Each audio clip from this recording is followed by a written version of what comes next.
Good afternoon. Good afternoon. Welcome to God's House and Within This Woman's House Ministries. Rebecca and I are going to be doing Within My Daughter's Heart broadcasts.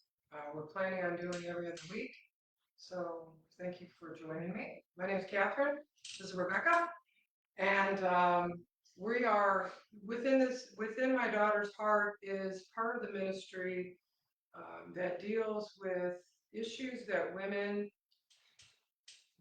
in general face, but also women, their daughters, of all ages, and how we can grow our daughters, maintain relationships with our daughters as they grow up, and teach women how to develop those relationships, especially if they had maybe an issue with their own mother or didn't get all their needs met from their own mother. And some mothers are really wonderful, and most of them try to be the most wonderful mothers that they can be. So we're all in the boat of learning and growing, and even our daughter-mother relationships, because I still have a mother. My mother is still, we're friends, and at the same time, we still have communication things that we need to go through. So we just want to address different issues that women face, mothers face, daughters face, and we're glad you're here. Today we're going to be talking about self-doubt, and we're going to try to keep our sessions to about 30 minutes, so we know you have busy things that you do, but like I was talking to someone today, and they said when they listen to things, they put their earbuds in while they're washing dishes. I said, I do the same thing because I can listen to a preacher or music or whatever I want. So maybe that'll be an idea for somebody who say, I really want to listen to this. I got a lot of things going on. You can plug it in on your phone while you're driving or doing something in the house. So, okay, so today we're going to talk about self-doubt. And the first thing we're going to go to is in the New Testament, James 1, verse 5. I'm going to have Rebecca read what we're going to be talking about. Do you want me to read it? Yeah. Yeah. Yeah, keep reading on top. Okay, because we're going to do verses 5 and 6. Okay. It says, if any of you lacks wisdom, let him ask of God, who gives to all liberally and without reproach, and it will be given to him. But let him ask in faith, with no doubting, for he who doubts is like a wave of the sea driven and tossed by the wind. Doubt. Doubt. Do you ever deal with doubt? Constantly. Yeah, I think we do. I mean, I think that it is a natural questioning process. We doubt. We doubt. What do we doubt? We doubt ourselves. We doubt things that are told to us. We don't really know, are we, who are we supposed to really believe? We trust people, and sometimes there's people we trust that we probably shouldn't be trusting. But doubting, like, am I doing the right thing? Am I saying the right thing? What's the next thing I'm supposed to do? How do I know a big thing for moms. Am I teaching my child right? And then they grow through all these different stages, and we still question, well, what do I do next? No mom ever goes through thinking they know what they're doing most of the time. I wrote down three that I thought would be Okay. top ones, and just am I doing enough in general? Um, will I be or am I going to be a good mom and wife? Mm. And am I doing this right? And by that I meant like the walk with God. Am I doing the walk right? Am I reading things correctly? Am I showing other people what I'm learning through my actions and my words and my mindset and things like that? Well, and it's good that you're asking yourself those questions because, I don't think you're in your mid 30s. And like we were talking at Bible study before church today, we're 30 years apart.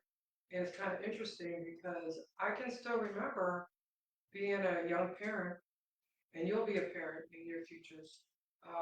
Being a parent and you want to do everything right. You want to do things according to God. If you know God, you want to do things right by God. If you don't know God and you're listening to this broadcast and you say, I'd love to know more about God, well, you can contact us. We're happy to guide you a little bit. But the thing is, know God really for yourself so that you can teach it to your children. How can you teach something that you don't know and haven't experienced a relationship with the Lord? No one's asking for perfection. So we have a tendency to doubt like what we do and making sure that we're doing it right. Well, I think we expect perfection from ourselves. And if we do like one thing wrong, then we're like, oh, it's all thrown out the window. Yeah, but where'd you get that from? I know where I got mine. Did you learn it? Yeah, Okay. I learned it from a lot of places though. I think I learned it from past relationships, like before I got married, when I became a covenant. Okay. And I got it from, I mean, it can come from anywhere. It doesn't necessarily have to just be like mom, wife kind of thing. It can just, am I being a good student? Do my teachers think I'm stupid? Or Right. those kinds of things too. And am I being a good friend? Am I being? But where does that need for, if you think about it, where does the need for perfection start? In a way, yeah, it can. But the thing was, is like, here's an example. When I know when I was a mother, I, unless I'm mistaken, I really truly never ever expected anything perfect from my children ever. I did have parents that had very high standards. I think that they were both perfectionists in their own way. Because I've been thinking about that. I said, I know that I probably had a problem with that, but I've seen it in my kids. And I go, but I made sure that I wasn't giving that expectation to them to be perfect, let alone to compete with each other. So maybe the spirit of perfection, doing things to a certain level, passed down indirectly in a spirit way, maybe not Generational. yeah, I didn't really hear it, like I wasn't hearing that, but I just wonder, where do we pick up this need to be less than or to be perfect and not feel less than? Well, there's some instances, and I'm not saying this isn't everybody's house, but a lot of times siblings will compete Oh, yeah. for parents' love, and so if one gets praised and then the others don't, Yeah. because that one did something but the others didn't do it, then they're like, oh, mom loves that person more than me. Yeah. And I wasn't good enough, and now I gotta one up them and do better. Right. So then there's a perfectionism. Oh, it's funny because I had two topics. One was self-doubt and one was perfectionism. Oh. And it's funny, I could have that. So let's go back to self-doubt. Perfectionism is coming. I think there's a lot to be said on that topic. Okay, so we're talking about self-doubt. So mine says, I think it's probably NIV, but it says, if any of you lacks wisdom, you should ask God.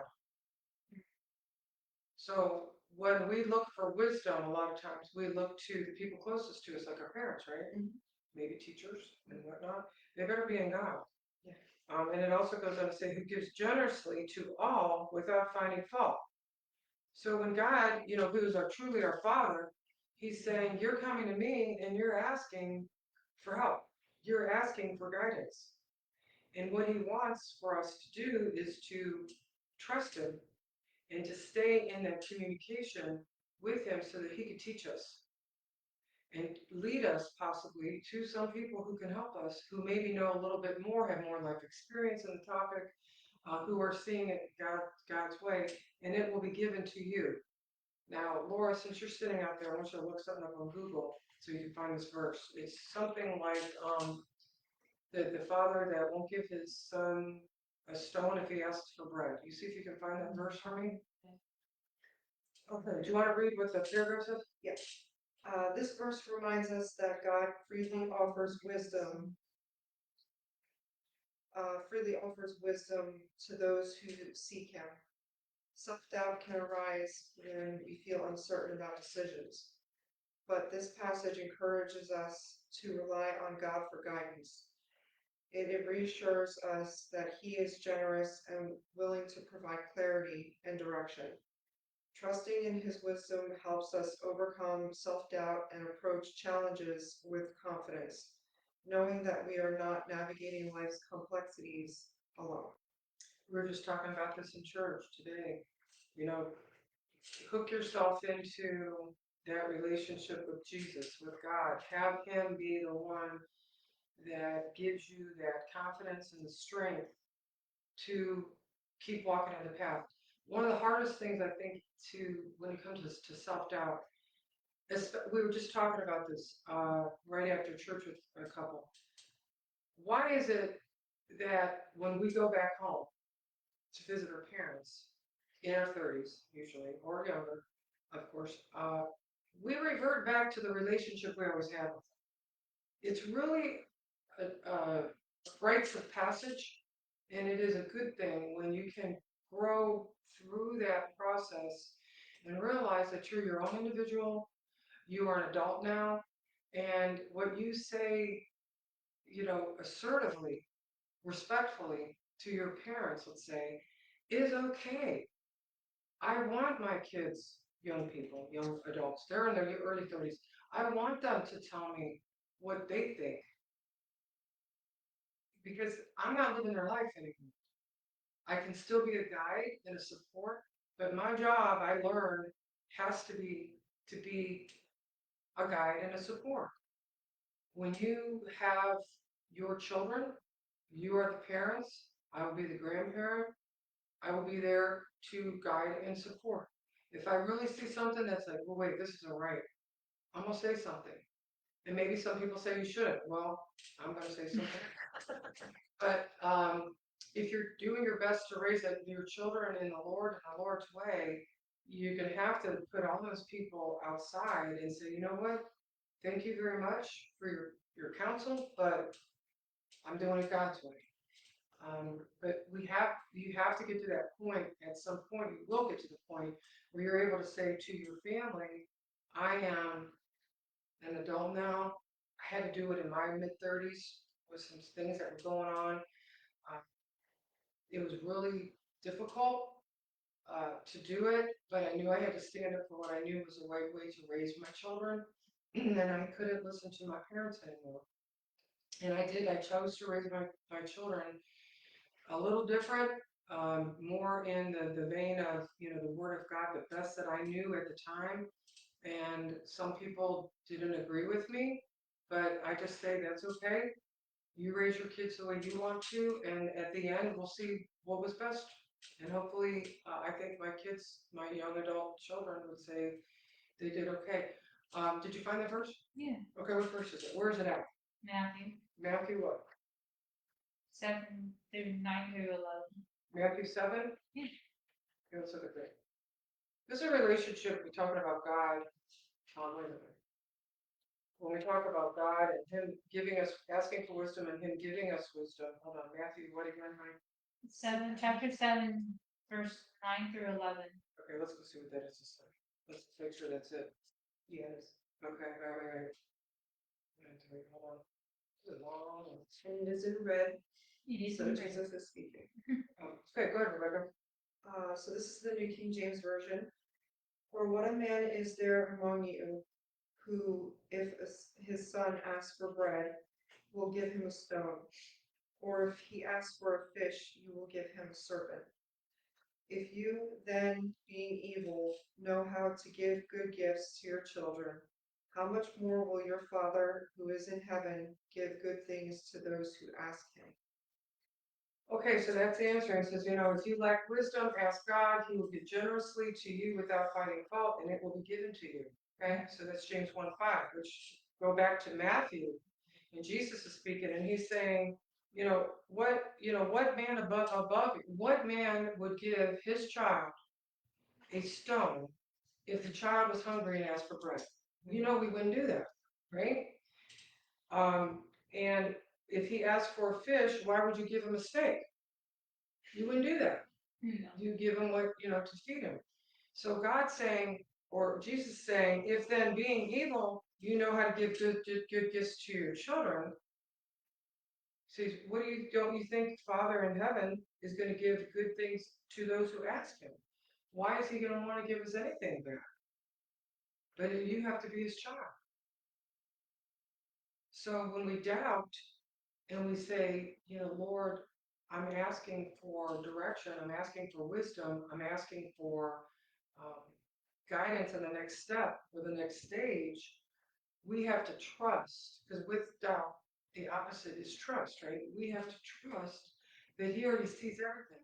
So imagine what it would be like if you could put behind some of the doubt, like you're going through right now, Rebecca, you're transitioning into kind of a new time in your life, a new season of life. And you can't have your foot in the new season of life while you're holding on to the old season of life. And that could be for anybody, no matter what that new phase is or the new season is, right? And it doesn't matter, it's not a number, not an age. You could be in your 20s, you could be in your 40s, you could be 50s, whatever, 60s. Because you're always going to have something new that's around the corner. But we can't go forward when we're holding on to what's in the old part of our life that needs to be cleaned out. It's like recently let's say you had a filling that had to be replaced. They go in there, they grind out the old filling, they put in the new filling, right? They got to clean out all the junk that's in there before they put the new filling. So you can't have a new filling with the old filling stuff still in there. It's same thing in the Bible when they talk about the wineskin. You can't put new wine in the wineskin if there's old wine in there. It does some kind of It cracks the burping or something. Yeah, It it cracks cracks the the skin. skin. So it's like it doesn't work. So if we think about why do we so easily, hey, I'm guilty of it, or have been very guilty of it in the past, what we doubt and question, like God doesn't know what he's doing, because he usually is going too slow. To be honest, there's something in me that thought, I was, better suited for the timetable. Yeah. Now, Laura, we know you have the patience of God knows what. I just give her credit; she's got so much patience. But I am learning still. But I have learned to be patient. I think that's why I had the kids that I did, and I had the challenges that I had, because I swear to you, I have not prayed for patience in decades. I used to pray for patience, and God gave me situations that required patience. So I said, I don't know that. I do not want any more patience. I'm not asking for it. Just Lord, just do what you got to do. But I spent many years trying to figure stuff out and do a lot of spinning, because I had a lot of overlapping with a lot of responsibilities, and I was always questioning a lot of, well, what if this happens? What if that happens? What if this happens? Well, this is what I'm going to do. Or if that happens, that's what I'm going to do. And I think a lot of us, maybe more uptight people than they're not, a lot of us have a tendency to think, what am I going to do if that happens? And the what if is doubt. It is. Like the term, like the phrase what if. Yes. Well, and as we grow spiritually, as we become more mature spiritually, and see God work on our behalf on his timetable and on his knowing of our futures, how everything's going to unfold in the best way of it unfolding, I think it helps us to understand in that maturity. Like I could look and I could be like, I'm very patient. Like right now we're waiting on a building for the church. So you all can keep that in prayer. We have the Bible studies that are expanding on Thursday nights. So we're going to be doing that on Facebook and posting it to YouTube. So we start that June 11th. If you're watching, you want to participate, June 11th, that's going to start 6 p.m. 6 p.m. on Thursdays. And it'll be posted so you can go back to older ones in case you miss it. But that's what these are for on YouTube. So when we have a topic like Within My Daughter's Heart, people can go back and see what we're doing. And even the church is on God's house and within this woman's house. We're not going to get through all this. Oh, no, I know. I said, I promise it would be about 40 minutes, because we don't want to take too much time. People are busy, but so God is also saying in the scripture in James, it's saying, going back to James 5:1-5. It says, "But let him ask in faith with no doubting. For he who doubts is like a wave of the sea, driven and tossed by the wind." Do you want to explain that? Would you understand that to be? I'm still Matthew. Hold on. Okay. So let me go back to 5. 5 says, "If you lack wisdom, let him ask of God, who gives to all liberally and without reproach, and it will be given to him. But let him ask in faith with no doubting." Ask in faith with no doubting. So that's Matthew, we're going into verse 6, Matthew 1:6. "For he who doubts is like a wave of the sea, driven and tossed by the wind." So God's asking us to ask him in faith without doubt. Well, come on now. How easy is that? Some people say it's just easy, I can just do it. Do you think it's easy? Neither do I. So, well, I am getting better. I truly am. I think we're all getting better the longer we go, but as far as the doubt being like a sea being tossed around, it's because you're going back and forth. Yeah, So you're going like, okay, I can follow today, but tomorrow is, and you're just going back and forth, and that back and forth keeps you in the devil's hands. you know what? I went through that a couple years ago, and it was like, I was like right in, I was listening to God in the groove with what he was telling me, and I was understanding it. And then the devil would get in my ear and start telling me this stuff. And I go, "That's right. Wait a minute here. You got a point." Mm-hmm. And I'd start thinking about the points that the devil was making about what I should be maybe thinking differently. And then that's what they're talking about. The waves of the waves of the sea that's tossing you back and forth. And it's like certain things that haven't you waited long enough? Yeah, Like the devil will come in. Yeah. Haven't you waited long enough? You're gonna wait on God still. yeah. Like just do it. Just do it now. It's hard. It's hard. It is. It's very hard because you want what you want when you want it. You do. And so Well, you guys postponed your wedding for 2 times yeah, for 6 months it's much a total of a year. Yeah. because you prayed. And what God did. He said not now. What time? That's not easy to do when you're a young woman waiting to walk down the aisle. Yeah. I give you a lot of credit for that because I realized The first time it was hard on me, the second time it was harder on him. Yeah. Because I was like, there's no reason Yeah. why he's telling us to wait. And I still am not 100% sure what the reason was, but I'm glad we did wait. Did you hear that? Did God say that to you too to wait? Or did she just hear it? Just heard that. Did you hear it either time? You were just ready to jump in anyway. For the wrong reasons. Yeah. But God made it so I was ready. Ready for when that was gonna happen. It needed to. Well, now you're going through the next phase, which is when does God say we're ready to start a family? And that's a desire of your heart. So it makes it difficult. That's even the wait for that is harder Yeah. than the wait for the marriage because like a wedding you can do pretty much any time at any age, but you only have so long to be, So it just Well, tell that to Sarah. But that's yeah. that's the world. That's the world's. Yeah, Yeah. That's what we Yeah. have programmed in our head. Is that this the world's timing and not God's. Well, and you think of it this way too. It's like we've talked about this before, and I know Laura and I have talked about it. You got a number, and you go, "God, if I don't have a baby by the time I'm 38, I'm going to have all these problems." And they say I'm going to have a baby with problems or whatever they say. And if God forbid, I had a baby when I was 42, there's a lot of women who have healthy babies that are when they're 38, 40, 42, and even 44. I know of a woman who had a baby when she was 49 Wow. and healthy. Yeah. Yeah. So it's like we were talking, Pastor was saying at church, if God has something in the works, one way or the other, to harm you, like what happened with David and Bathsheba, they said, "Here, that baby's dying. You guys done wrong." David got her husband killed, and he says that the child you two created isn't gonna make it. Nothing David could do would stop it. But also think about good when God has his hand on a child of his, and he says, "Oh, you're protected.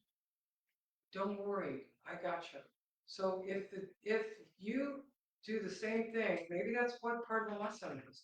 You waited those 2 different times for the wedding. I waited on God to say, okay. He opened the gate, you walk through that door. So when it comes time for this time for you two to have a child together, and God says, I'll tell you the time, tell you when. What if, no, I shouldn't say that. I should not say that.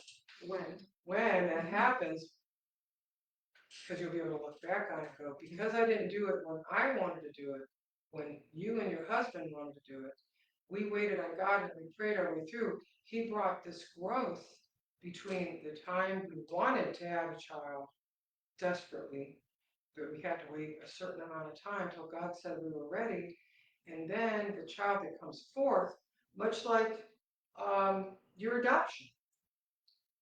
We were without and going through infertility treatments and other treatments, and there was a baby that came available to adopt, potentially adopt. And the social worker at the time wanted to place this little blonde-haired, blue-eyed little girl with us, and someone put the foot in the door and stopped it, and God actually stopped it. And about 6 weeks later, what it actually stirred in me was God said, I want you to shut your business down. And I didn't know why. And I was like, I didn't really have a child at that point. So I was like, okay, Lord. So I shut that business down. And 6 weeks later, Joshua comes. Hook, line, and sinker, and was a joy for my whole couple things, but for the most part, you know what I'm saying? I mean, really enjoyed it. I'm so happy to be a mom. So you don't know what God has in store, because what if we would have said, oh, forget it, I'm going to fight to have that little baby that wasn't meant for us, but was meant for another couple, let's say, and that child could have grown up in an environment that maybe that child wasn't the right child for me to raise or us to raise, but you were. Thus, you have Rebecca. But you don't know. You never know. I need to become another daughter. So, anyway, doubt. Self-doubt. Self-doubt. Do not doubt, because God says, have faith, because He's going to take care of it if you're His child. Anything else you want to add? Okay. Praise the Lord. Praise the Lord. Praise the Lord. Praise the Lord. Okay, thank you.